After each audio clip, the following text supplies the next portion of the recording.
नापाक दुनिया के नक्शे में अपने छोटे से और नकारे से वजूद के साथ एग्जिस्ट करने वाला वो मुल्क है, वो देश है जहां नालायकों की कोई कमी नहीं है। एक ढूंढोगे आपको 1000 मिलेंगे। गधों और कुत्तों को चीन को एक्सपोर्ट कर नंबर 1 इकोनॉमी बनने का सपना देखने वाला ये मुल्क सोचता है इनके मुल्क की इकोनॉमी, इनके मुल्क की मईशत नंबर 1 हो जाएगी और वो भारत से पंगा ले पाएंगे। एंड इंटरेस्टिंग बात पता क्या आपको, इस मुल्क में नालायक होना लायक होने की निशानी मानी जाती है।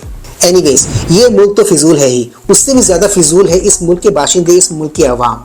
अगेन मैं इसमें सबको नहीं गिन रहा हूँ, मैं सिर्फ उन्हीं को गिन रहा हूँ जो रेडिकल है, जो कट्टरपंथी है। एंड इंटरेस्टिंगली पाकिस्तान में इनकी आवाम की जो मेजोरिटी है वो या तो रेडिकल है या तो कट्टरपंथी है। सीधी और साफ सुथरी बात यही है और इतनी सी है कि जैसी प्रजा वैसे ही वहाँ का राजा। अब प्रजा अगर रेडिकल होगी तो वहाँ का राजा कट्टरपंथी नहीं होगा क्या?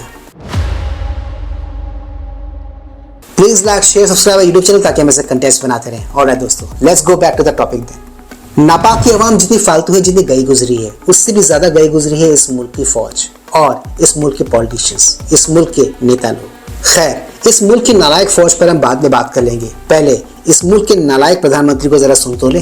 We decided to respond in a measured fashion to Indian aggression, and we had decided that at 4:30 in the morning after Fajr prayers, Pakistan Armed Forces Chief Army Staff sitting here, Syed Asim Munir, to teach a lesson to our enemy. But before that hour reached, India again launched missile attacks, BrahMos, and hit Pakistan's various provinces. इनकी बातों को सुनकर जितना मुझे समझ में आ रहा है, जितना मैं समझ पा रहा हूँ कि पाक फौज और पाक एयरफोर्स ने तैयारी कर ली थी कि नमाज के बाद वो भारत पे हमला करेंगे, जवाबी हमला करेंगे। बट बेचारे कर नहीं पाए, उसके पहले ब्रह्मोस जो आ चुका था। In short he is admitting कि भारत का हमला इतना जोरदार था कि इन बेचारों को कुछ सोचने समझने का टाइम ही नहीं मिला। खैर, ये तो अपने मुल्क में अपने आर्मी चीफ, जिनको इन्होंने हाल में फील्ड मार्शल बनाया है, उसकी धज्जियां उड़ा ही रहे हैं। तो वहीं भारतीय डेलीगेशन इन दिनों जो विदेशी दौरों पर है, वो भी बराबर इनकी धज्जियां उड़ा रहे हैं। Have a look. We saw some flags and you all would know what those flags were. And I thought to myself, the IMF loan is coming handy.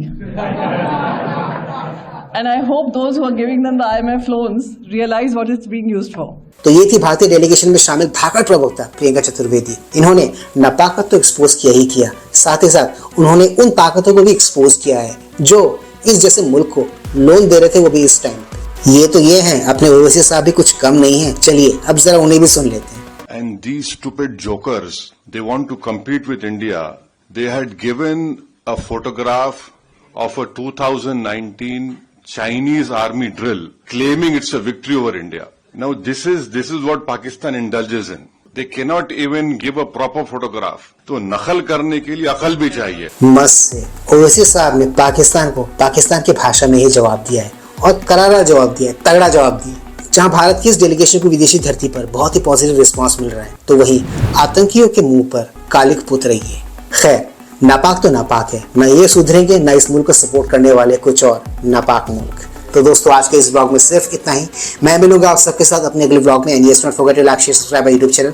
इससे हमें शक्ति मिलती है, इससे हमें ताकत मिलती है और इससे हमें मोटिवेशन मिलती है। कीप स्माइलिंग दोस्तों।